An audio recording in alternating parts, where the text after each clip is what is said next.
নাম হলো আব্দুস সুবহান। এই আব্দুস সুবহান তার বাপ বড় গরিব, মা বড় গরিব। মা পরের বাড়িতে ঝিগরিগিরি খাটেন, বাপ পরের বাড়িতে কাজ করেন। মা প্রত্যেক দিন যা কিছু রোজগার করেন, যা কিছু খেতে দেন, কাপড়ের মধ্যে করে মায়ের দেওয়া খাবার লুকিয়ে এনে সন্তানের মুখে দেয়। মা খায় না, যা কিছু দেয় লুকিয়ে এনে সন্তানের মুখে তুলে দেয়। একদিন কি করল, তার পিতা কষ্ট করে যা কিছু রোজগার করে, দুই স্বামী স্ত্রীতে বলে, আরে আব্দুস সুবহানের মা, আমরা যা কিছু রোজগার করি আমাদের বড় কষ্টের জীবন হলেও আমার সন্তানকে আমরা বড় ম্যাজিস্ট্রেট বানাতে চাই। সন্তানের মানুষ করার জন্য বাম্মা চেষ্টা করে না, করে না? প্রত্যেক বাম্মা দেখবেন তাদের জীবনে লুঙ্গি পরনে ছেঁড়া, পরনের জুতাটা হলো ছেঁড়া। যদি সন্তান বলে যে আব্বু তোমার জন্য এটা কেন, মা তোমার জন্য এটা কেন, বলে হ্যাঁ কিনবো কিনবো করে সময় কাটায়, কিন্তু ঈদের সময় সন্তানের ব্যবস্থা করে দেয়। এর নাম হলো বাম্মা, ঠিক কিনা? তো এই সন্তানকে মানুষ করার জন্য অনেক কষ্ট মেহনত করে বাচ্চাকে মানুষ করলেন। বাচ্চা বড় হয়ে গেল, চাকরিতে হঠাৎ জয়েন দেওয়ার জন্য যখন কল এসে গেল, মাকে বললেন, মা আমি চাকরিতে জয়েন দিতে যাব। মা দোয়া করলেন, 2 রাকাত নামাজ পড়ে। বাপকে বললেন, বাপও ওযু করলেন, 2 রাকাত নামাজ পড়ে সন্তানের জন্য দোয়া করলেন। তার সন্তান যখন চলে গেল, চাকরি হয়ে গেল। চাকরি হয়ে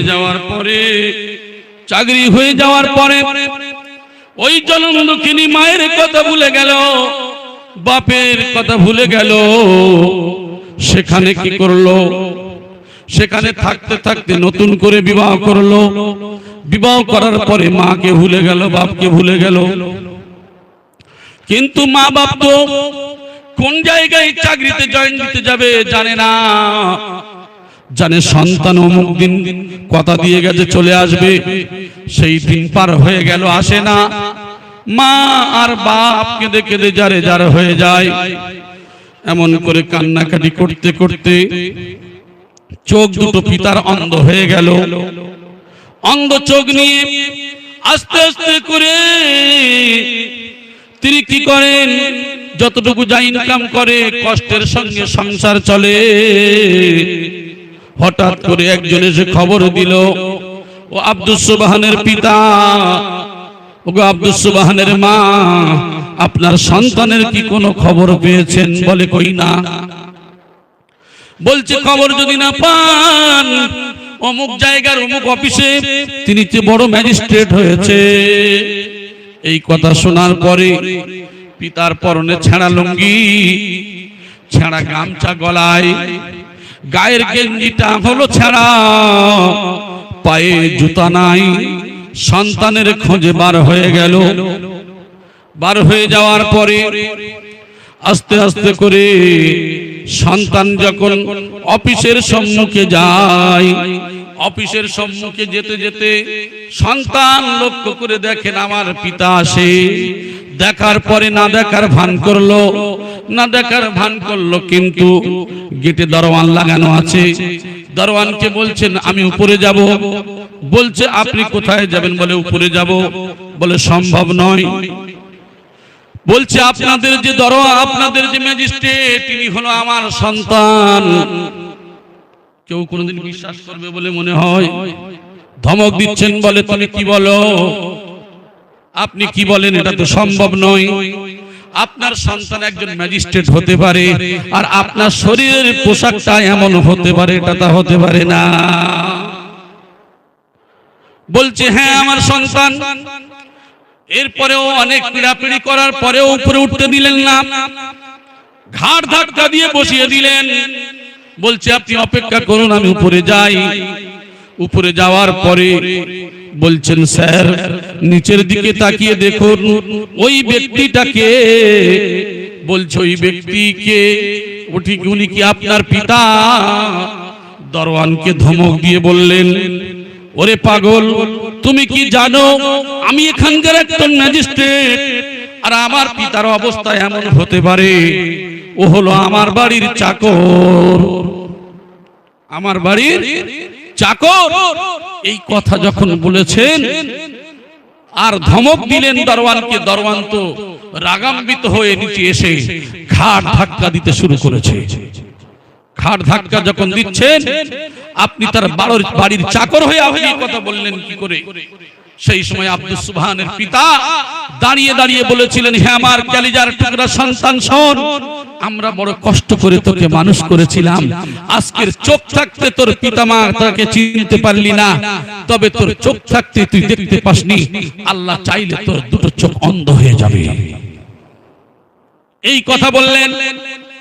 কিন্তু আব্দুস সুবহানের পিতাকে ঘাড় ধাক্কা দিয়ে দিয়ে দিয়ে রাস্তার দিকে যখন নিয়ে আসছেন, এমন সময় ঘাড় ধাক্কা দিকে দিয়ে নিয়ে আসলেন, আর পিতার চোখে পানি পানি ঝরাতে ঝরাতে বাড়িতে পৌঁছে গেলেন।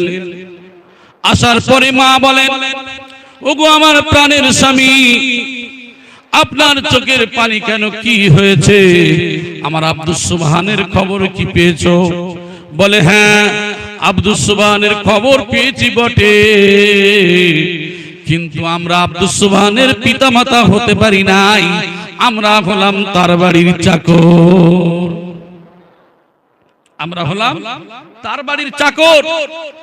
এই কথা বলার পরে সঙ্গে সঙ্গে তার মা কান্নায় ভেঙে পড়লেন, পিতাও কান্নায় ভেঙে পড়লেন। বন্দুকের গুলি মিস হয়, পিতা মাতার বদদোয়া এবং সদদোয়া মিস হয় না। সন্তানের চোখে হঠাৎ জ্বালা শুরু হয়ে গেল। কিছুদিন পর যখন জ্বালা শুরু হয়ে গেল, চোখটা হাত দিয়ে ঘষতে ঘষতে চোখে সমস্যা এসে গেল। ডক্টর দেখান, কিন্তু ডাক্তার সারাতে পারেন না। চোখ যখন অন্ধ হয়ে গেল, আর আপনারাই জানেন, চোখ অন্ধ যদি হয়ে যায়, পকেটে যদি টাকা থাকে তাহলে অক্সিজেন বেগমও ঠিক থাকে, ঠিক কিনা? পকেটে টাকা থাকলে বিবি থাকে, পকেটে না টাকা থাকলে আর অন্ধ লোকের নিয়ে কাজ কি? নিজের বিবিও কিছুদিন পরে চলে গেল, চাকরি চলে গেল, বিবি চলে গেল। কানতে কানতে দরওয়ানকে বলছে, দরওয়ান, আমি তো সব হারিয়েছি, আমার একটু অমুক জায়গার অমুক গ্রামে আমার পিতা মাতার কাছে কি পৌঁছে দেবে? দরওয়ান আস্তে আস্তে করে নিয়ে আসলেন, আনার পরে দরজার কাছে দিয়ে বলছেন, এটাই হলো আপনার বাড়ি। আস্তে আস্তে করে পৌঁছালেন। পৌঁছানোর পরে মা বলে যখন ডাক দিলেন, মা কেঁদে কেঁদে চোখ দুটো অন্ধ হয়ে গেল। সেই মা সন্তানের কথা শুনে বলে, ও আব্দুস সুবহানের আব্বু, মনে হয় আব্দুস সুবহান এসেছে। বলে, আসলে কি হবে, ও আমাদের সন্তান নয়। মনের কষ্টে যখন কথা বলে, আব্দুস সুবহান এসে বাপের পা দুখানা জড়িয়ে ধরেছেন। বাপ দূরে সরিয়ে দেয়, মায়ের পা দুখানা জড়িয়ে ধরলেন। জনম দুঃখিনী মায়ের পা যখন জড়িয়ে ধরেছেন, আপনারা জানেন পৃথিবীর জমিনে সব থেকে মন যদি নরম হয়, সেটা হলো মায়ের মন। জোরে বলি সুবহানাল্লাহ। মায়ের পা যখন জড়িয়ে ধরেছেন, মা ছাড়েন না, মাকে ছাড়েন না। মা বলছে, আব্দুস সুবহানের আব্বা, তার পা দুখানা জড়িয়ে ধরে বললেন, ওগো আমার প্রাণের স্বামী, সন্তান ভুল করতে পারে, আমরা পিতা মাতা কেমন করে আমাদের সন্তানকে দূরে সরাতে পারি? আপনি যে হাত দিয়ে দোয়া চেয়ে আপনি আব্দুস সুবহানের চোখটা অন্ধ হয়ে গেছে, আমার আল্লাহর কাছে আপনি একটু দোয়া চান। 2 রাকাত নফল নামাজ পড়ে পিতা কি করলেন, আল্লাহর কাছে রোনাজারি করতে শুরু করলো, ওগো আল্লাহ, যে হাত দিয়েছি, যে হাত দিয়ে আমার আব্দুস সুবহানের জন্য বদদোয়া করেছিলাম, আল্লাহ গো, আমার সন্তানের চোখের দৃষ্টিকে ফিরিয়ে দাও। আমার ভাই জানেরা, এই ঘটনাতে একটা বুজুর্গের ঘটনা বললাম, কিন্তু আপনারা জানেন যিনি বুখারী শরীফ লিখেছেন, এই আবু আব্দুল্লাহ ইসমাইল আল বুখারী রাহমাতুল্লাহি আলাইহি বুখারী শরীফের হাদিস যিনি লিখেছেন, ইনি কিন্তু ছোটবেলায় অন্ধ ছিল, চোখে দেখতে পেতেন না। মায়ের দোয়ার কারণে ইসমাইল বুখারী রাহমাতুল্লাহি আলাইহি তার চোখের দৃষ্টিকে ফিরে পেয়েছিলেন। আমার সোনার ভাইয়েরা, তাই আমি আপনাদেরকে যেটা বোঝাতে চাইলাম, এই পিতা মাতা পৃথিবীর জমিনে যদি মাকে খুশি করা যায়, যদি বাপকে খুশি করা যায়, আল্লাহর জান্নাত খুশি হয়ে যায়। গত রবিবার হুজুর কিবলা তো বলছিলেন, বাবা তোমরা তাকওয়া তাকওয়া বলো, পরেজগারি বলো। তোমরা মনে করো শুধু খাওয়ার নাম পরেজগারি, তোমরা খাওয়াকে শুধু পরেজগারি মনে করো।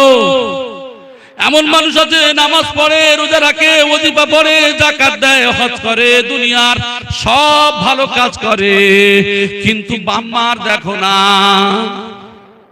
ওরে বাম্মার যদি দেখো, বাম্মার যদি মহব্বত করো, রহমতের দৃষ্টিতে যদি বাম্মার দিকে তাকাও, তাহলে যে হজ কবুল হয়ে গেছে এমন হজের সওয়াব তোমার নামায় আমলে দেয়া হবে।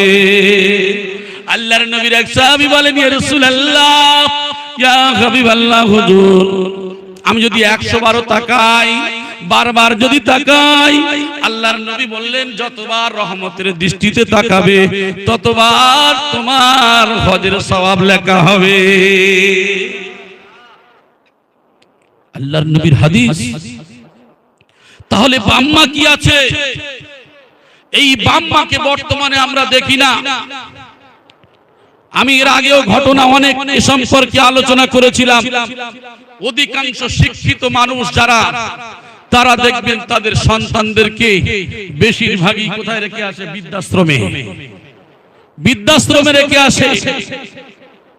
ছেলে চাকরি করে, মেয়ে চাকরি করে, বাইরে থাকে, বাপ মায়ের খবর নেওয়ার সময় হয় না। আমি যদিও নাম ধরে একটা কথা বলেছিলাম এর আগে, বাংলাদেশের একজন ডক্টর, নাম হলো রফিকুল ইসলাম। এই ডক্টর রফিকুল ইসলাম, এনার 2টা ছেলে এবং 4টা ছেলে আর একটাই মেয়ে। 2জন ডক্টর, 2জন ইঞ্জিনিয়ার, সব আমেরিকাতে থাকেন। ইনি এমবিবিএস ডক্টর। অতএব এই এমবিবিএস ডক্টর হওয়ার পরে তার ব্যাংকে ছিল কম বেশি 3 কোটির উপরে টাকা। তো সন্তানরা বললেন, আব্বা আপনি তো বৃদ্ধ হয়ে গেছেন, আপনার আর কিসের টাকা প্রয়োজন? এখন আমরা পড়াশোনা করছি, আমাদের টাকার প্রয়োজন, আপনি একটু আমাদেরকে দেন। তা পিতার মন তো খুব সাদা হয়, সত্যিকারের আমার আর কি হবে, বয়স তো হয়ে গেছে। টাকা পয়সা দিয়ে সন্তানদের মানুষ তৈরি করলো, আমেরিকার বড় বড় ডাক্তার বানালো। 2জন ডক্টর, 2জন ইঞ্জিনিয়ার আমেরিকাতে থাকে, একদিনও পিতার খবর নেওয়ার সময় হয় না। আমার ভাই সাংবাদিকরা জিজ্ঞাসা করছেন ডক্টর রফিকুল ইসলামকে, বলছেন আমার সন্তানকে আমি মানুষ করলাম বটে, কিন্তু মানুষের মতো মানুষ হয় না। কারণ যে শিক্ষা মানুষত্ব থাকে না, সে শিক্ষার কোনো দাম নাই। আমি যে পিতা, আমি যে আজকের পড়ে আছি বৃদ্ধাশ্রমে, একদিনের জন্য ফোন করে খবরও নেয় না। আমি যদি কোনোদিন মারাও যায়, তারা খবরও পাবে না। কি হবে দুনিয়ার জীবন? দুনিয়ার জীবন কি হবে? বাল তুসিরুনাল হায়াতাদ দুনিয়া ওয়াল আখিরাতু খায়রুন ওয়া আবকা। এই দুনিয়া একদিন শেষ হয়ে যাবে। এই দুনিয়া হলো ক্ষণস্থায়ী, পরকালের জীবনটা হলো চিরস্থায়ী। ও মানুষ, দুনিয়ায় তোমার অট্টালিকা, তোমার ঘর বাড়ি, বিল্ডিং বালাখানা, চাকরি বাকরি, দুনিয়ার সব থাকবে, কিন্তু সময় আসলে তোমার একদিন এই দুনিয়া ছেড়ে চলে যেতে হবে। তার চলে যখন যেতে হবে, তাহলে আখিরাতকে প্রাধান্য দাও। চলে যখন যেতে হবে, অনন্ত জীবন থাকতে পারবো না, তাহলে লাভ কি? বর্তমান জামানায় আমরা দেখবেন অনেক সময় কি করি, ভাই ভাইয়ের হক মেরে দিই না জায়গা জমির হক মেরে দিই। হ্যাঁ, আমরা করি বিভিন্ন জায়গায়। আমরা দেখবেন পাড়া প্রতিবেশীর সঙ্গে সামান্য 1 বিঘত জায়গা নিয়ে অশান্তি দেখা যায়, ভাই ভাইয়ের সঙ্গে কথা নাই, গ্রাম প্রতিবেশীর সঙ্গে কথা নাই। হ্যাঁ, কেউ সন্তানের হক মেরে দিয়েছে, কেউ ভাইয়ের হক মেরেছে, কেউ বোনের হক মেরে দিয়েছে। এই দুনিয়ায় এই কাজগুলো হামেশাই দেখতে পান। আচ্ছা বলেন তো দেখি, এই কাজগুলো করে আমি আপনি অনন্ত জীবন বাঁচবো বলে মনে হয়? মরে যাব না? তো মরে যখন যাব তাহলে গুনাহ করে মরবো কেন? বরং এগুলি সব লিপিবদ্ধ হচ্ছে। আমি বলেছিলাম দুনিয়ায় যা কিছু করবেন সব কিছু লিপিবদ্ধ হচ্ছে কোথায়? কিরামান কাতিবিনা ইয়ালামুনা মা তাফআলুন। সব লেখা হচ্ছে, সব লিপিবদ্ধ হচ্ছে। আমি একটা ঘটনা একজনের সঙ্গে আলোচনা করছিলাম, এক ভাইয়ের সঙ্গে, যে আমরা যে যে দায়িত্বে থাকি, মনে করুন আমি একটা সংসারের কর্তা, আমার ফ্যামিলিতে 10 জন মানুষ আছে কি 5 জন মানুষ আছে। এখন সুন্দর করে বড় মাছ কিনে নিয়ে আসলাম। এখন সেই মাছের মাথা চিন্তা করছে বাড়ির তো বৃদ্ধ মানুষ, মনে করুন আমরা বৃদ্ধ মানুষ যারা হয়ে গেছি তারাই মনে করে, যে যাই করুক না কেন রান্না করে আর মাছের মাথাটা বুড়ো দেয়, ঠিক কিনা? যে বয়স্ক তারই দেয়।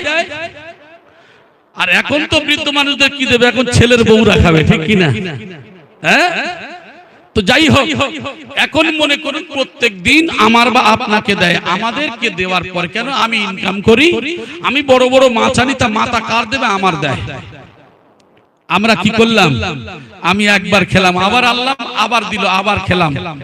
আচ্ছা বলেন তো দেখি, 5 জন ফ্যামিলির মধ্যে প্রত্যেক দিন যদি আমি ওই মাছের মাথা খাই, এটা ইনসাফ হবে বলে মনে হয়?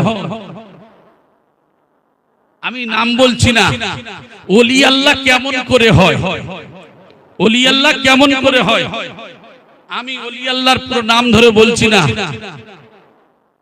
এই হুজুর যে হুজুর কিবলা হওয়ার কারণ, পিছনে অনেক কারণ রয়েছে। যদি একটা মাথা আনা হয়, সেই মাথা যদি আজকের এ খায়, কালকের ওরে দিয়ে খাওয়ায়, সুবহানাল্লাহ বলেন। আজকের যদি ও খায়, তারপরের দিন ও খাবে, এইভাবে পালা বদল করতেন। জোরে বলেন সুবহানাল্লাহ। তাকওয়া কারে বলে, পরেজগারি কারে বলে? প্রত্যেকটা জিনিসের উপরে লক্ষ্য রাখা। আজকের মনে করেন আমি এখন হাড়িম্যান মানে বুঝেন, বাড়িতে আমার মা বোনেরা দেখবেন জোগাড় টোগাড় হলে, বাড়ির শাশুড়ি হোক আর বউ হোক, সে কি করে? সবার খাওয়ায়। সবার খাওয়াতে গিয়ে এখন দেখা যায় সবার খাইয়ে দিল, দেওয়ার পরে ভালো ভালো চিকনাওয়ালা মাল যেগুলি বেশি ভালোবাসে সেগুলি রেখেছে, মানে নিজের পছন্দের জিনিসগুলো নিজে রেখেছে, আর অন্যের কাছে যেগুলো নিজের পছন্দ নয় বন্টন করেছে। আমি উদাহরণ দিয়ে বলছি। তো এমন সময় দেখা গেল যখন খাওয়া কমপ্লিট হলো, সবার দিল মনে করেন 4 পিস কি 5 পিস, আর নিজে সবার সামনে সেটে মারছে 10 পিস। এর নাম কি ইনসাফ? কথা বলে। আমি এটা দিয়ে বলছি, এটা ভাববেন না, সব ক্ষেত্রের কথা বলছি। আল্লাহর নবী সাল্লাল্লাহু আলাইহি ওয়াসাল্লাম জানিয়ে দিয়েছেন প্রত্যেক জিনিসের প্রতি ইনসাফ করবে। সেই ইনসাফ সে হতে পারে তরকারির মধ্যে, হতে পারে পোশাকের মধ্যে, যা কিছু রয়েছে দুনিয়ায় সব কিছুর মধ্যে ইনসাফ হবে। আপনি যে জিনিসটা পছন্দ করেন ওই জিনিসটা আপনি আল্লাহর জন্য দান করে দেন। আমরা কি করি? দান করি। আমি প্রায় বলি, আমি যখন দান করি, কোন ভিখারি আসলো, টাকা চাইলো, পকেট থেকে নোটগুলো বার করে ওই নোটের মধ্যে থেকে দেখি কোনটা ছেঁড়া আছে, কোনটা ফাটা আছে, ওই ছেঁড়া ফাটা নোট নিয়ে বলি আল্লাহর নামে দিলাম। কোন নোট দিল? যেটা চালাতে পারে না দোকানে, ওইটাই দিয়ে দিল। আচ্ছা, এই দানটা যে আমি আপনি করলাম, আল্লাহ খুব খুশি হবে বলে মনে হয়?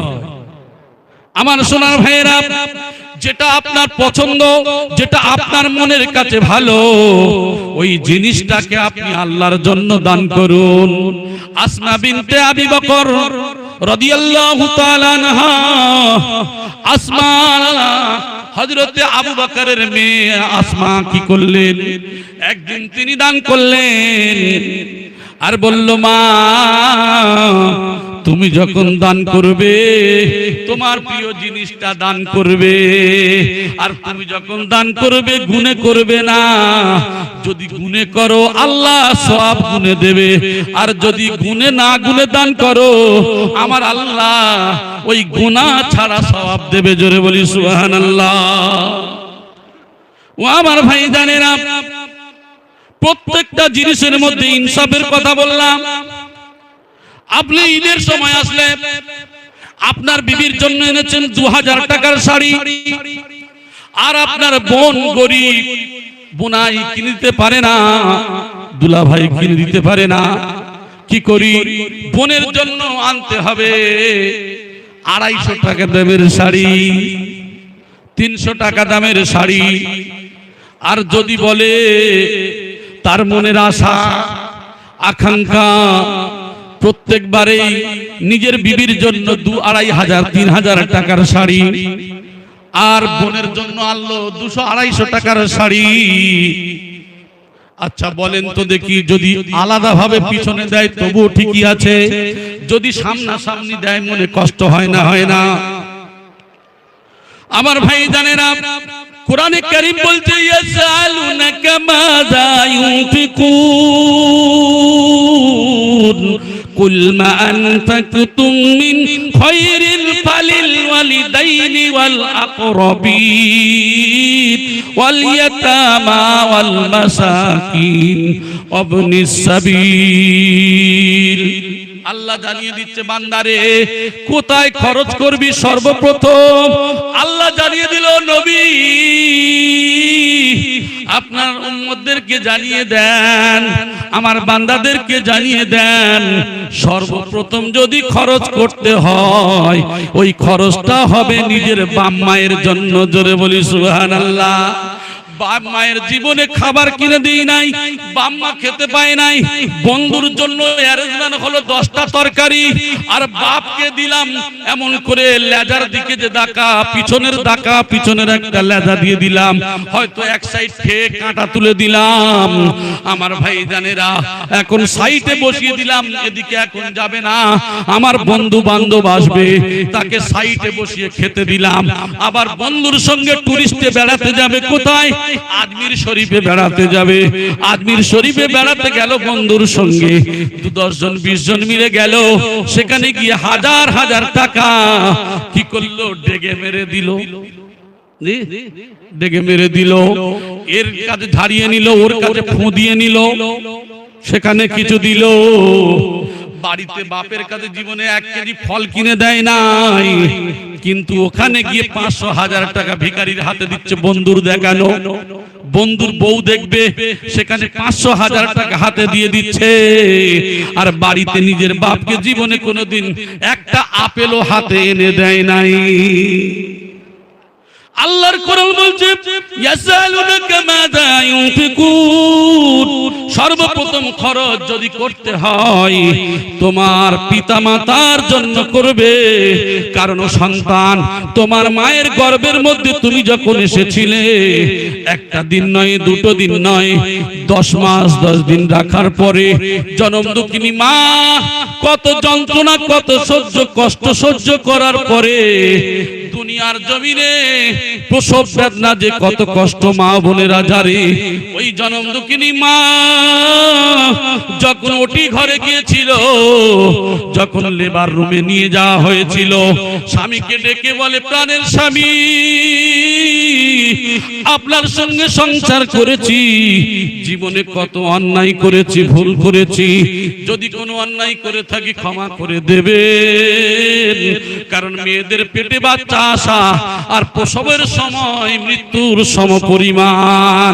অতএব স্বামী গো, আমার ক্ষমা করে দেবেন, জানি বাঁচবো কি না বাঁচবো আর জানা নাই।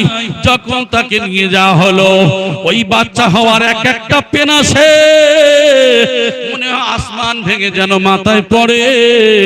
যার বাচ্চা হয়েছে সেই মা জানে। আমার ভাই জানেরা, সন্তান যখন আসলো রক্ত ঝরছে তো ঝরছে, ওই রক্ত ঝরছে, কিন্তু সন্তানের দিকে যখন তাকায়, ওই সন্তানের দিকে তাকিয়ে মায়ের 10 মাস 10 দিনের যন্ত্রণা আর ওই রক্ত ঝরানোর যন্ত্রণা ভুলে গিয়ে সন্তানের মুখের দিকে তাকিয়ে আমার আল্লাহ সব ভুলিয়ে দেন। ও সন্তান, তোমার মায়ের কষ্ট তো তুমি জানো না। এই শীতের রাতে যাদের বাচ্চা ছোট, পাশে শুইয়ে রেখেছে, প্রসাব করে দিয়েছে, প্রসাবের কাপড়গুলো সরিয়ে দিয়ে আবার কাপড় পাল্টে দিয়েছে, আবার প্রসাব করে দেয়, আবার পাল্টে দেয়, একবার ডান দিক থেকে নিয়ে বাম দিকে নেয়, বাম দিক থেকে নিয়ে আবার বুকের উপরে তুলে নেয়। রাতের বেলা যখন ট্যাঁ ট্যাঁ করে কান্নাকাটি করে, মা উঠে আবার বুকে ধরে নিয়ে দুগ্ধ পান করায়। ও সন্তান, তোমার চোখকে বন্ধ করে তোমার অন্তরকে একবার জিজ্ঞাসা করো, কোন মায়ের তুমি লাথি দিয়ে দূরে সরাও? ছোটবেলায় যে মা যে বাপ নিজে না খেয়ে তোমাকে খাইয়েছে, তো নিজে না পড়ে তোমাকে পড়িয়েছে, স্কুলে যাওয়ার সময় তুমি টাকা চেয়েছো দিতে পারে নাই, কান্নাকাটি করেছো, পরের বাড়ি থেকে চেয়ে নিয়ে তোমার হাতে ধরিয়েছে। কিন্তু সন্তান, আজকের তোমার ইনকাম শুরু করেছো, খাটনি শুরু করেছো, সেই বাম্মা যদি 10টা টাকা চাই তুমি কত ধমক দাও? আমাদের এলাকার একটা কথা আমি বলেছিলাম এর আগে, আবার একটু স্মরণ করিয়ে দিই। একজন ব্যক্তি 2-3 দিন খাওয়া হয় নাই। একজন মৌলানা সাহেব বলছে, ওরে সন্তান, তুই কেন খাওয়া দিস না? তোর বাপকে কেন খাওয়া দিস না? সন্তান বলছে, আমি ওকে জব্দ করছি। কি বলছে? আমি জব্দ করছি। কাকে? বাপকে জব্দ করছে। বলছে, শোন, তুই বাপকে জব্দ করবি কি? তোর জন্য তো জাহান্নাম রেজিস্ট্রি হয়ে যাবে। বলছে, জাহান্নাম রেজিস্ট্রি হয় হোক, আমার বাপকে আমি সাইজ করতে চাই। জোরে বলেন নাউজুবিল্লাহ। ও আমার সোনার ভাইয়েরা, কান খুলে খেয়াল করে শুনুন, আল্লাহর নবী গর্ভে থাকতে বাপ চলে গেল, 6 বছর বয়সে মাকে হারিয়ে দিল। মা দুধমা হালিমা তুসাদিয়ার দুধ পান করেছে। ওই হালিমা যখন আসলো, আল্লাহর নবী নিজের পাগড়ি মুবারকটা খুলে দিয়ে হালিমার জন্য বিছিয়ে দিয়েছে। কেউ চিনতে পারে নাই। সাহাবারা জিজ্ঞাসা করেন, ইয়া রাসূলুল্লাহ, ইয়া হাবিবাল্লাহ, এই মহিলার জন্য আপনার পাগড়ি মুবারকটা বিছিয়ে দিয়েছেন, এই মহিলাটা কে? বলে, ওরে তোমরা কি জানো না? ও আমার সাহাবারা, অন্য কেহ নয়, ইনি হলেন আমার দুধমা হালিমা তুসাদিয়া। একবার জোরে বলি সুবহানাল্লাহ। তাই আমি আপনাদেরকে বলি, সন্তান যদি, ও সন্তান, যদি তোমার বাপ না থাকে, মা না থাকে, এই হক আদায় করার জন্য যদি বাপের বন্ধু থাকে তার সেবা করো, যদি মায়ের বান্ধবী থাকে তারই সেবা করো, মায়ের বোন যদি থাকে তাকেই সেবা করো, এক কথায় তার রক্তের সম্পর্ক যদি কেউ থাকে তারই সেবা করো। তাহলে কি হবে? আল্লাহর আরশ খুশি হয়ে যাবে। আমার ভাই জানেরা, তাই আমি আপনাদের হাতে ধরে বলি, পায়ে ধরে বলি, আজকের এই পিতা মাতাকে আমরা দূরে সরিয়ে দিয়েছি।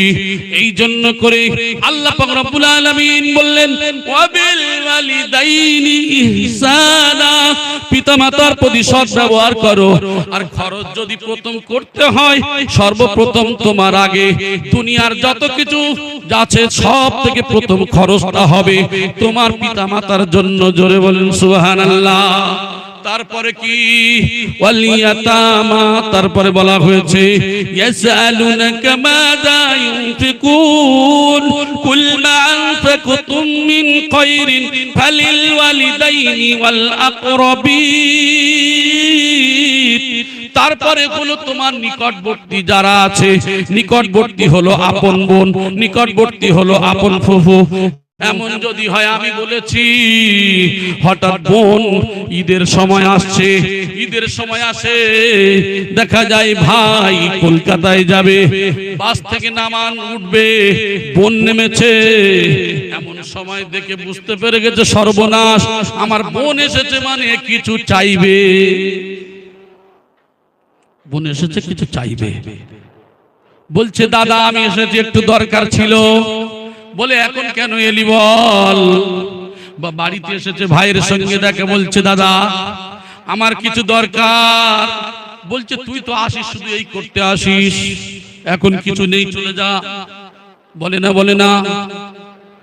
আমার সোনার ভাইয়েরা, আল্লাহর নবী সাল্লাল্লাহু আলাইহি ওয়াসাল্লাম হাদিসের মধ্যে বলেছেন, যদি তোমার বাড়িতে কিছু না থাকে একটা খোরমা বলেও তাকে দাও, যদি খোরমা না থাকে একটু পানি তার মুখে ধরো, তাও যদি না থাকে মুখের মিষ্ট ভাষা দিয়ে তাকে বিদায় দাও। একবার জোরে বলি সুবহানাল্লাহ। আর আমরা কি করি? বোনাসার বলছে ভাই, বলছে এখন আমার সময় নাই। আর শালি এসে যখন বলে দুলা ভাই, বলে চলো দুজনে মিলে সিনেমায় যাই।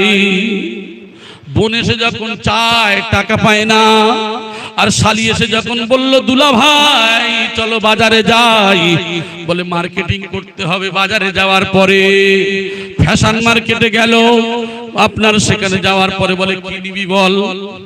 বোন আসলো টাকা নাই, শালি যখন বলেছে এটা পছন্দ ওটা পছন্দ, তখন টাকা বার হয়ে গেল।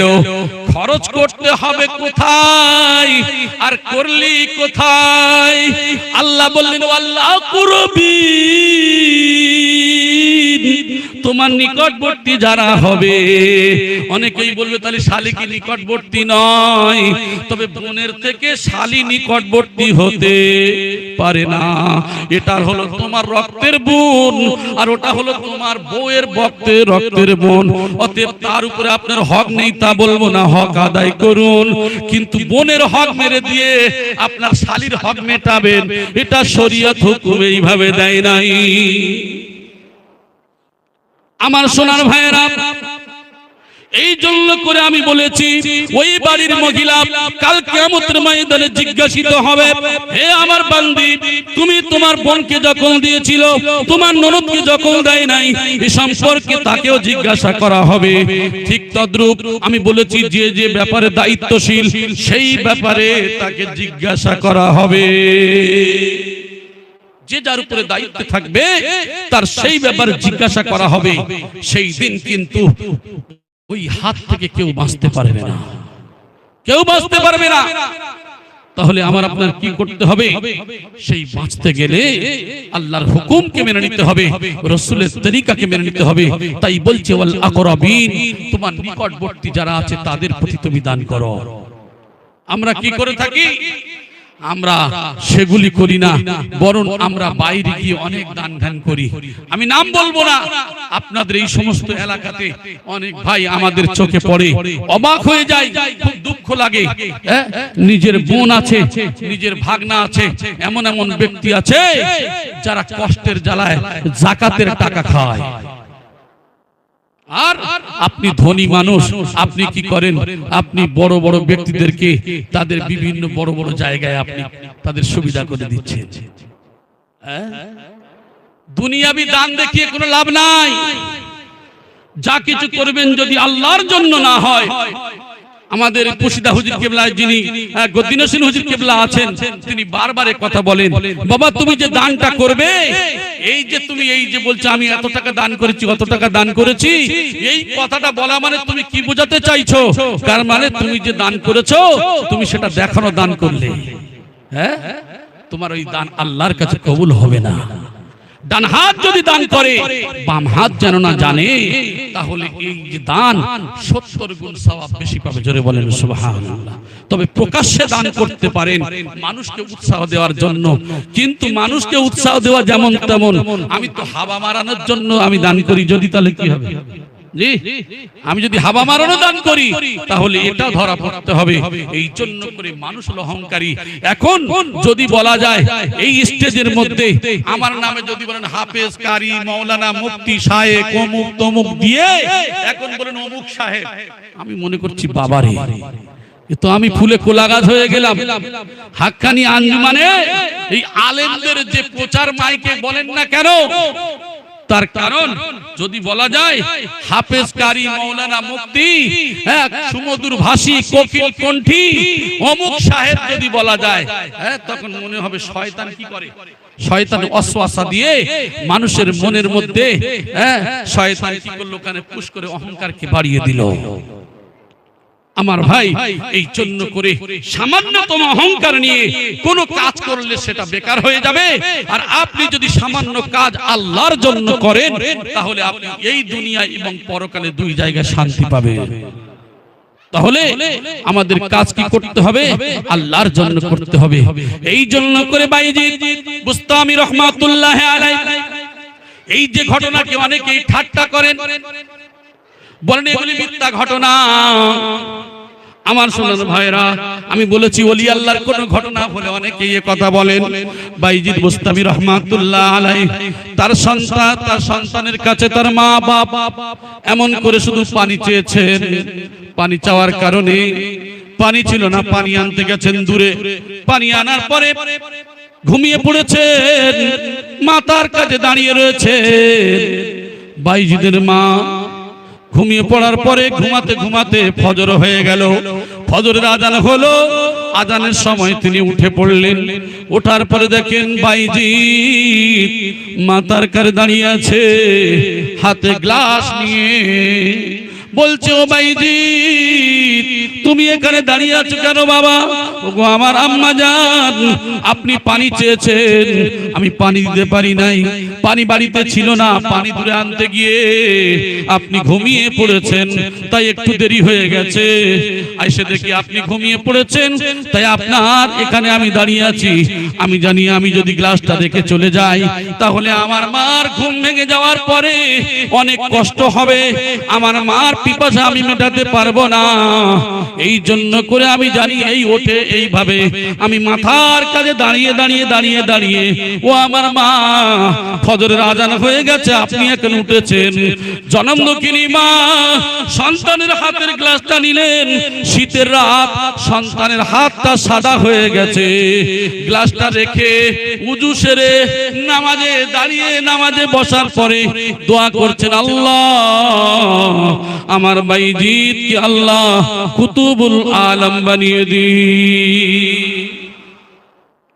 পৃথিবীর জমিনে সাহাবাদের ইতিহাস, পৃথিবীর জমিনে এক একজন বুজুর্গের ইতিহাস, পিতামাতার খেদমতের দ্বারা বড় বড় জায়গা উচ্চ লাভ করেছে। আর আমরা সেই পিতামাতাকে দূরে সরিয়ে দিয়ে পৃথিবীর যত কল্যাণমূলক কাজ করি না কেন সব কিছু ধোঁয়ার মতো উড়ে যাবে।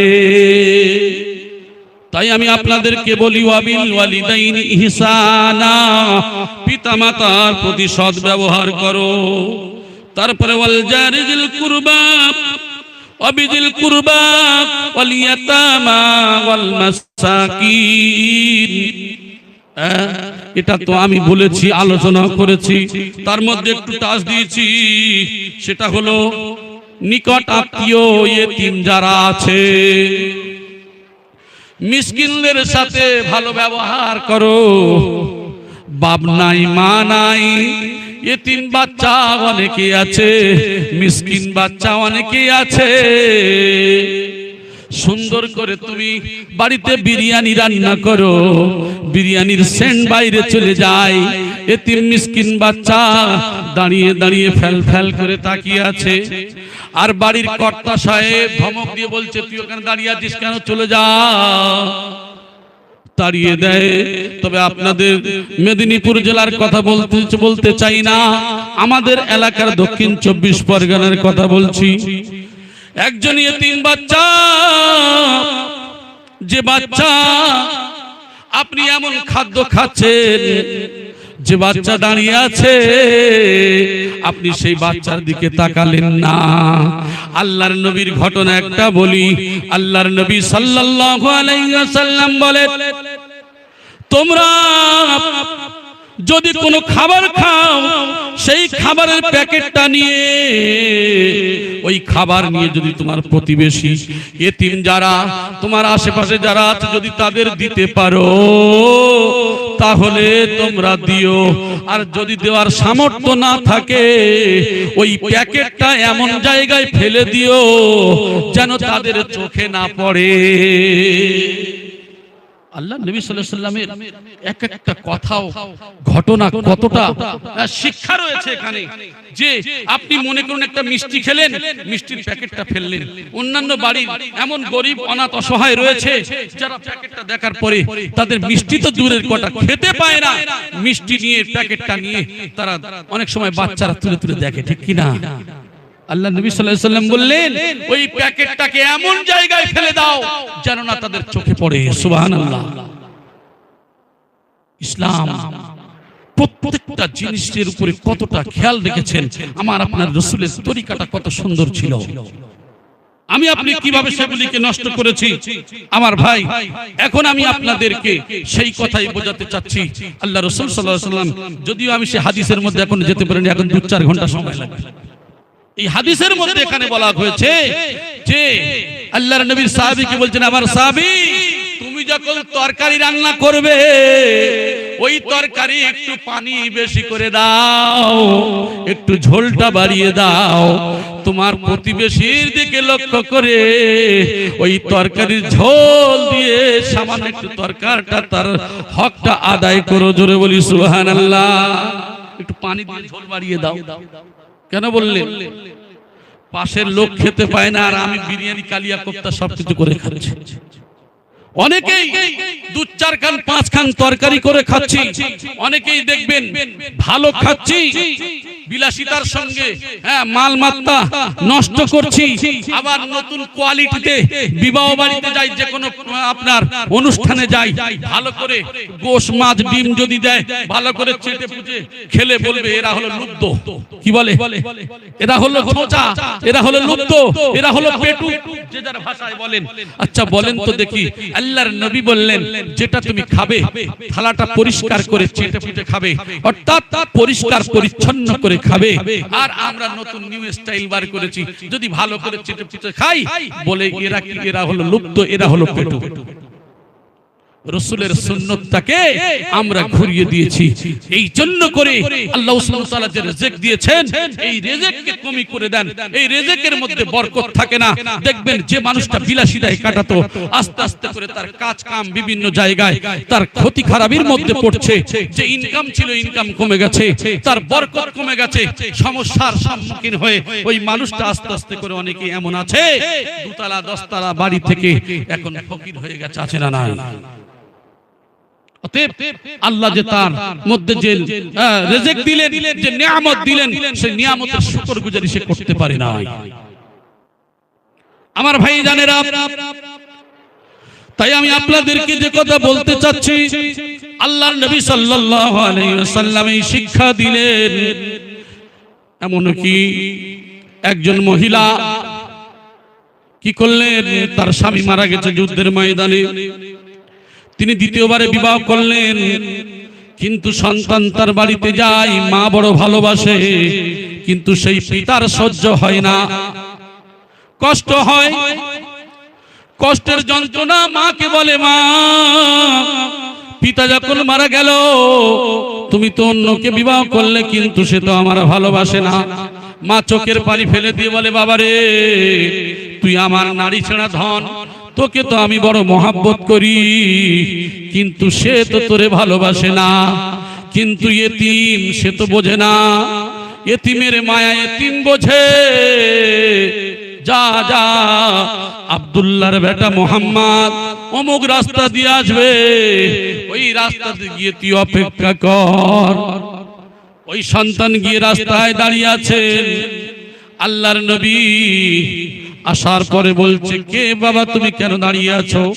এই সময় কেন তোমার চোখের পানি?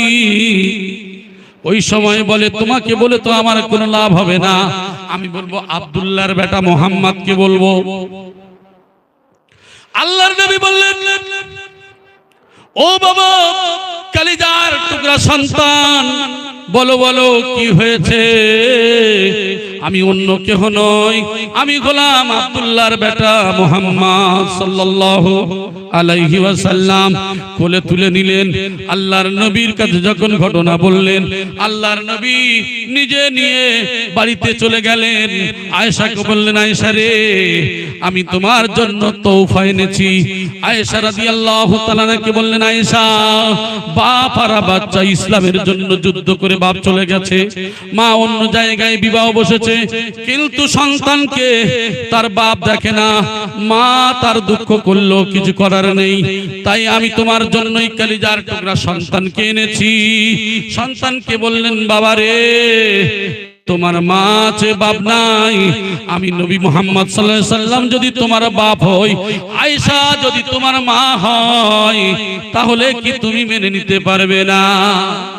ইয়া রাসূলুল্লাহ, ইয়া হাবিবাল্লাহ, হুজুর, আপনি যদি আমার পিতা হন, আয়েশা যদি আমার মা হয়, আমার পিতা যদি একজন নয়, দুজন নয়, এমন পিতাকে আমি হাজার হাজার যুদ্ধের ময়দানে শহীদ করে দিতে পারবো।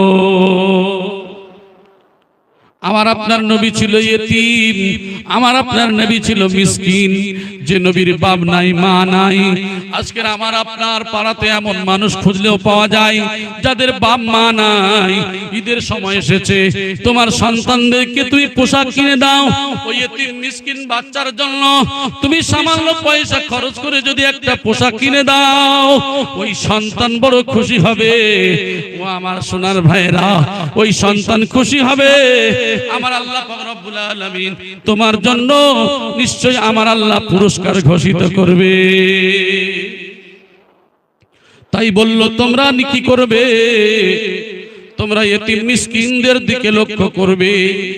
আমরা ইয়েতিম মিসকিনদের লক্ষ্য করে যেমন তেমন ইয়েতিম মিসকিন যারা হয়, এখন মনে করো বাপ মা মারা গেল, সন্তান আছে, চাচার দায়িত্ব, কাকার দায়িত্ব কি করি? আমি আপনি কি করি? ওই সন্তান ইসলাম শিক্ষা দেয়, সন্তান যদি থাকে, বাপ মা নাই, মারা গেছে,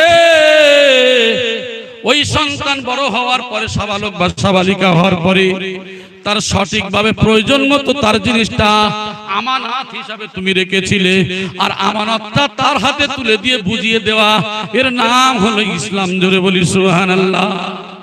আর যদি আমানতের খেয়ানত হয়, এই দুনিয়ায় আমিও বাঁচবো না, তুমিও বাঁচবে না, সেও বাঁচবে না, এই দুনিয়া ছেড়ে চলে যাব।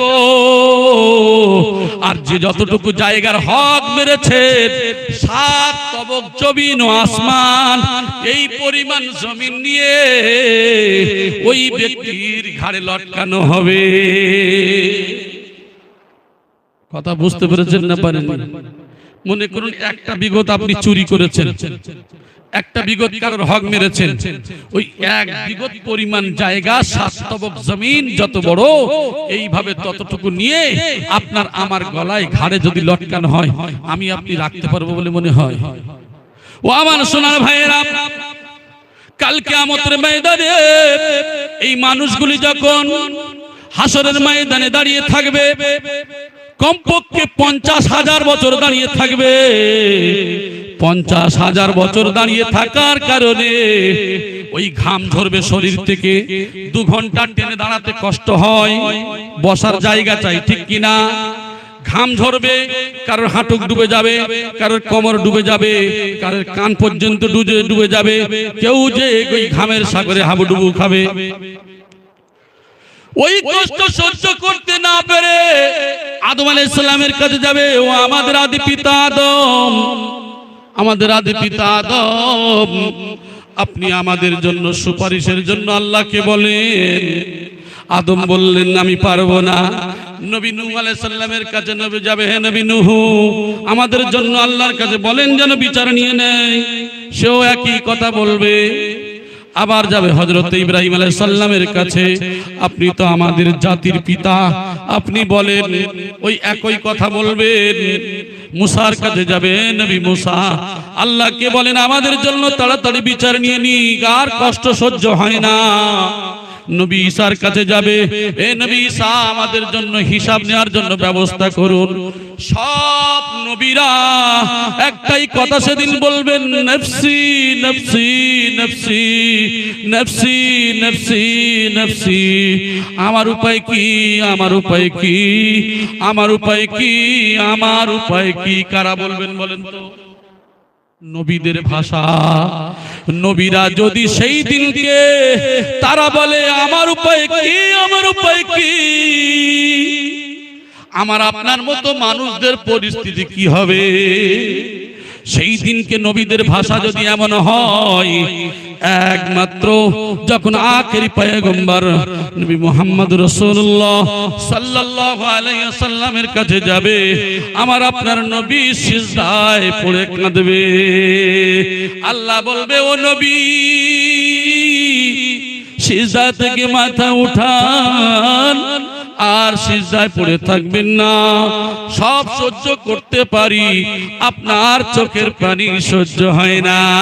আল্লাহর নবী গো, আপনি যা সুপারিশ করবেন তা গ্রহণ করা হবে। আল্লাহর নবী মাথা উঠাবেন আমাদের সুপারিশের জন্য। জোরে বলেন সুবহানাল্লাহ। কিন্তু আমরা সেই নবীর উম্মত হয়ে যেদিন আমলনামা ধরিয়ে দেয়া হবে, নবী আমার আমলনামা খুলে দেখবেন, এমন মানুষ পাওয়া যাবে যাদের জীবনে একদিনও নামাজ পড়ে নাই। এমন মানুষ পাওয়া যাবে যাদের শুধু জুমার দিনের নামাজ, এমন দিনে পাওয়া যাবে শুধু ঈদের নামাজ পড়েছে। সেই দিন কি আমার নবী আপনার নবী বেদনা ভরা দুঃখ নিয়ে বলবেন, আহারে আমার উম্মতেরা রে, আমার যে তায়েফের ময়দানে রক্ত ঝরেছিল, অবিশ্বাসীর দল পাথর মেরে মেরে আমার শরীরে রক্ত ঝরিয়েছে, আমার শরীরের কাপড়গুলি আমার শরীরে লেগে গেছে, পায়ের জুতা ছাড়ে নাই, রক্তে জমাট বেঁধে গেছে। এই কথা কি তোদের মনে পড়ে নাই? মনে পড়ে নাই? আমি রাসূল উহুদের ময়দানে আমার দান্দান মুবারক শহীদ করে দিয়েছে, আমার কড়া ঢুকিয়ে দিয়েছে, কপালে রড ঢুকিয়ে দিয়েছে, রক্ত ঝরেছে। ওরে আমার গুনাহগার উম্মতেরা, এইগুলো দেখে কি তোদের মনে হয় নাই? সেই দিনকে আল্লাহর নবী অনেক বড় বেদনা মন নিয়ে দুঃখ নিয়ে বলবে, এমন উম্মত যদি পায়, সেদিনকে আমার আপনার নবী কত দুঃখ নিয়ে, কত দুঃখের কথা সেই দিনকে বলবেন। আমার সোনার ভাইয়েরা, তাই আমি আপনাদেরকে বলি, সেই নবীর যদি শাফাত পেতে হয়, কুল ইন কুনতুম তুহিব্বুনাল্লাহ ফাত্তাবিউনি ইউহিব্বুকুমুল্লাহ ওয়া ইয়াগফির লাকুম যুনুবাকুম আল্লাহু গফুরুর রহিম। আল্লাহর ভালোবাসা পেতে গেলে আমার নবীর ভালোবাসতে হবে, আর নবীর যদি ভালোবাসতে পারি, আমার আল্লাহ আমাদের ভালোবাসবেন। সেই নবীর ভালোবাসা কেমন? হযরত আবু তালহা রাদিয়াল্লাহু তাআলা আনহুর শরীরের দিকে তীর ছুঁড়েছে, একটা নয়, দুইটা নয়, তিনটা নয়, 39 খানা তীর ছোড়া হলো। আর কিতাবের মধ্যে বহু জায়গায় বহু এর থেকেও বেশি এবং কম বলা হয়েছে। তীর যখন ছোড়া হলো, একটা একটা করে শরীরে লাগায়, বলছে, ওরে শোন শোন, আরো যদি তোদের মধ্যে তীর থাকে তোরা বন্ধ করলি কেন? আমি তালহা আমার দিকে ছুড়ে দে। আল্লাহর নবী বলছে, তালহা তুমি একথা বলো না, বলো না, তোমার শরীরে যে একটা নয়, দুইটা নয়, এতগুলো তীর বিদ্ধ হয়ে গেছে, এই তীর তোমার শরীরে নেওয়ার ক্ষমতা ছিল না। আমার আল্লাহ তার রাসূলকে হায়াতে রাখার জন্য তোমার মতো তালহাকে দাঁড় করিয়ে দিয়ে, যে একটা দুইটা তীর খেলে মানুষ মারা যায়, তোমার শরীরে 39 খানা লেগে গেছে, তারপরেও আমার আল্লাহ তোমার হায়াতে রেখে দিয়েছে। তালহা এটা তোমার ক্ষমতা নাই, এটা হলো আমার আল্লাহর ক্ষমতা। কি মহাব্বত, কি ভালোবাসা আমার সোনার ভাইরা। সেই নবীর ভালোবাসতে পারি নাই, সেই নবীর মহাব্বত আমরা বুঝি না। যে আপনারা শুনেছেন ফেরাউনের বিবি আসিয়া, আসিয়াকে যখন বলা হলো, নিজের স্বামী বলছে ওরে আসিয়া আমাকে খোদা বলে মান। ফেরাউন বলল আমাকে খোদা বলে মান। বলে আপনি কেন খোদা হবেন, আমাদের সবার খোদা তো তিনি হলেন আল্লাহ। বলছে বিবিরে আমাকে খোদা বলে মান, মিশরের মানুষেরা আমার খোদা বলে মানে, তুই কি খোদা বলে মানবি না? বলছে না আমি খোদা বলে মানতে পারি না। কি করলেন, ফেরাউনকে নিয়ে আসিয়াকে নিয়ে এমন একটা ঘরের মধ্যে রেখে দিলেন, মরা পচা লাশ নিয়ে রাখা হলো, ঘরে বন্দি করে রাখা হলো, কয়েকদিন বেঁধে রাখা হলো। ওই গন্ধ ঘরে থাকলেন, কিন্তু আসিয়া তাওয়াক্কুল করলেন কার উপরে?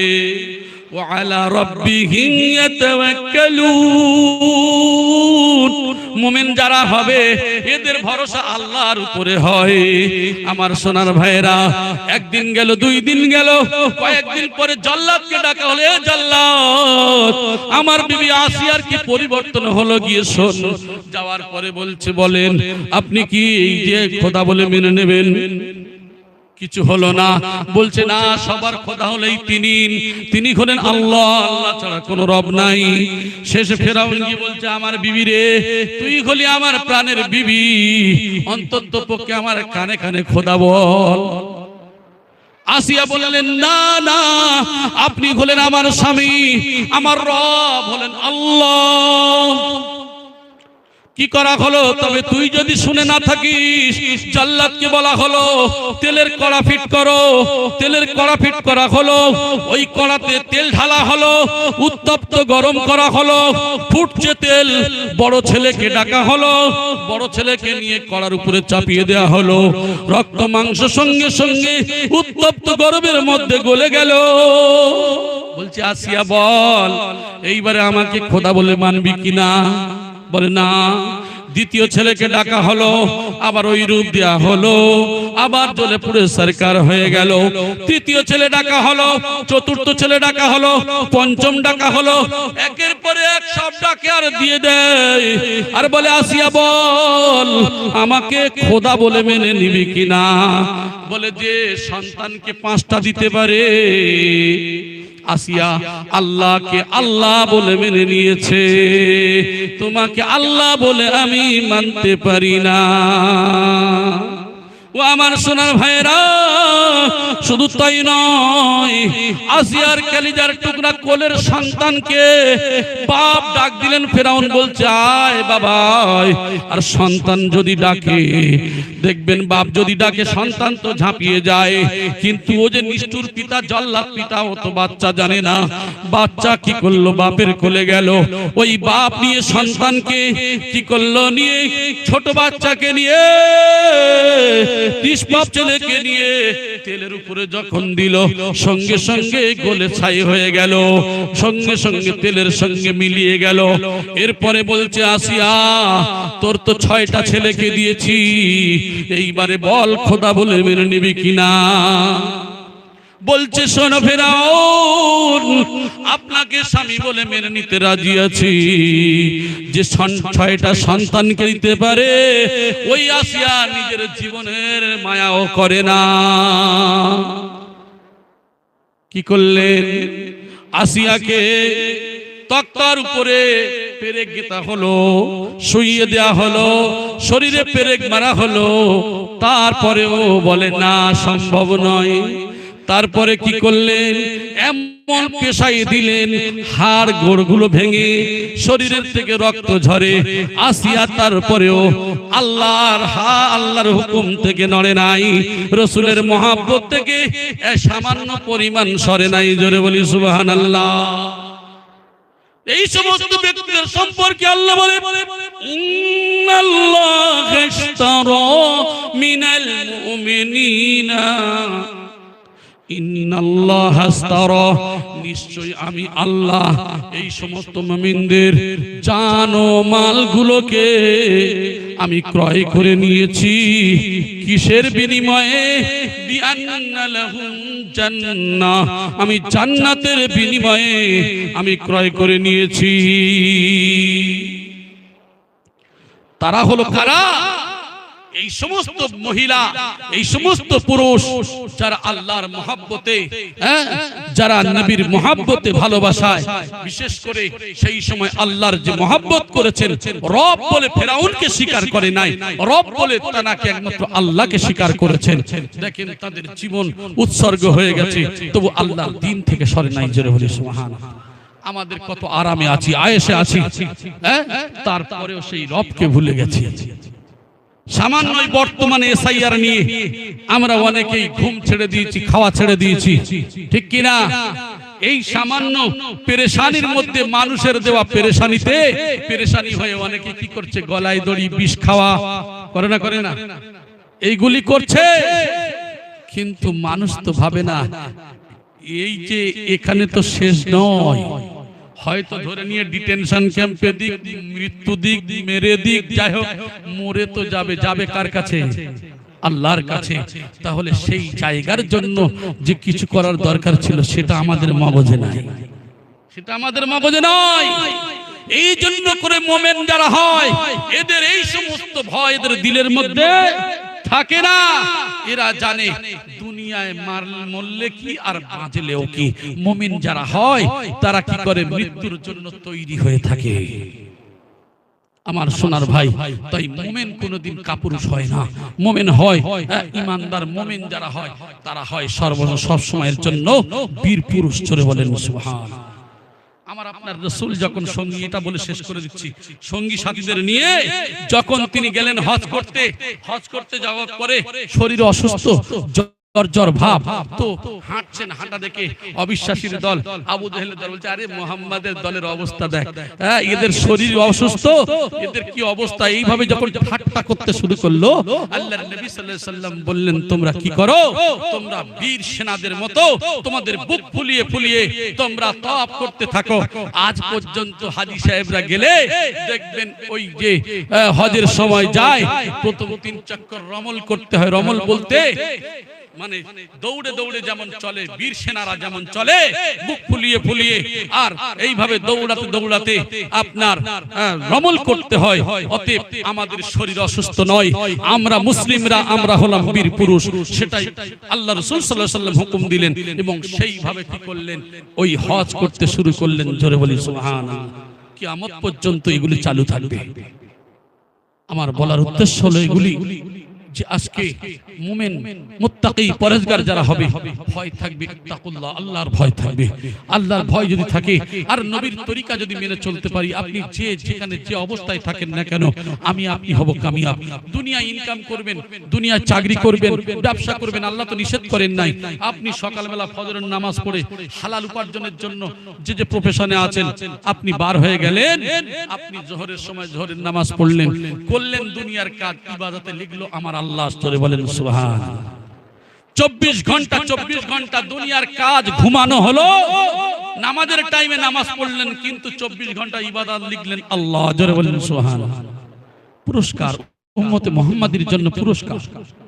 এরপরেও যদি মানুষ নামাজ না পড়ে, এরপরে যদি আল্লাহকে না ডাকে, সেই দিনকে যদি বলে যে বান্দা তুই আমার জন্য কি করেছিস, সেই দিনকে যদি বলে আল্লাহ আমি সময় পাইনি, তাহলে এর থেকে হতভাগার কেউ আছে বলে মনে হয়? আমি একটা উদাহরণ সবসময় দিয়ে থাকি না, যে অনেকেই বলে শরীর খারাপ। শরীর খারাপ কেমন খারাপ? হযরত আইয়ুব আলাইহিস সালাতু ওয়াস সালামের থেকে তোমার কি শরীর আরো খারাপ? 18 বছর শরীরে পোকা ধরলো, পোকা ধরার পরে পোকা পড়ে যায়, আইয়ুব নবী আবার পোকাটাকে তুলে শরীরে দেয়, হে পোকা, তোর জন্য আমার আল্লাহ আমাকে রিজিক বানিয়েছে, খা, তুই যত পারিস খা। এইভাবে শরীরে পোকাগুলো নিচেই পড়ে যেত, খেতে খেতে আবার তুলে দিত শরীরে। আপনার তো তেমন শরীর অসুস্থ নয়। সেই আইয়ুব আলাইহিস সালাম যখন তার মুখে যখন পোকা লাগতে শুরু হলো, আল্লাহর কাছে দোয়া করলো, আল্লাহ যে জবান দিয়ে আপনাকে ডাকি, আপনি সব জায়গায় দিয়েছেন, আমার কোনো কষ্ট নাই, আল্লাহ আমার জবানে আপনি পোকা দেবেন না, এই জবান দিয়ে আপনাকে ডাকতে পারি যাতে সে সময় পর্যন্ত। জোরে বলেন সুবহানাল্লাহ। যদি বলেন আমি এ দোকান ও ব্যবসা ও চাকরি এ করতে করতে সময় যায়, আপনি তো সুলাইমান আলাইহিস সালামের মতো এত বড় আপনি ধনাঢ্যশালী ব্যক্তি নন, যার এত রাজত্ব দেয়া হলো, জিন যত পশু প্রাণী আছে সবার দায়িত্ব পালন করলো, কিন্তু আল্লাহর হামসানা তারিফ থেকে ভুলে নাই, তাহলে এত বড় রাজত্ব তুমি পাও না। এই জন্য করে আমার ভাই সেই দিন কি কোনো চালাকি চতুরতা চলবে না। এই জন্য করে আল্লাহ এবং তার রাসূলের হুকুম মতো নবীর তরিকা অনুযায়ী চলতে হবে। মানুষ পেরেশানির মধ্যে থাকবে, পেরেশানি হবে, হওয়াটা স্বাভাবিক, কিন্তু পেরেশানির মধ্যে থেকে আল্লাহকে ভুলে গেলে হবে না। আল্লাহর কাছে সাহায্য চাইবেন, এর থেকে পরিত্রাণ দেবেন কে? আল্লাহ। আল্লাহকে ডাকলে আল্লাহ পরিত্রাণ দেবেন, পৃথিবীর কারোর ক্ষমতা নাই। আল্লাহ পাক রব্বুল আলামিন যেন আমাদের প্রত্যেকের এই বিনা কাজায় 5 ওয়াক্ত নামাজের সহিত কোরআনী ওয়াজিফা, রিজকে হালাল, সাধ্যমতো তাকওয়া পরহেজগারি, আল্লাহর হুকুম আর নবীর তরিকা অনুযায়ী যেন আল্লাহ যেন আমাদের প্রত্যেকের চলার তৌফিক দান করেন। আমিন সুম্মা আমিন। ওয়া আখিরু দাওয়ানা আনিল হামদুলিল্লাহি রাব্বিল আলামিন। দরুদ শরীফ পড়েন। আল্লাহ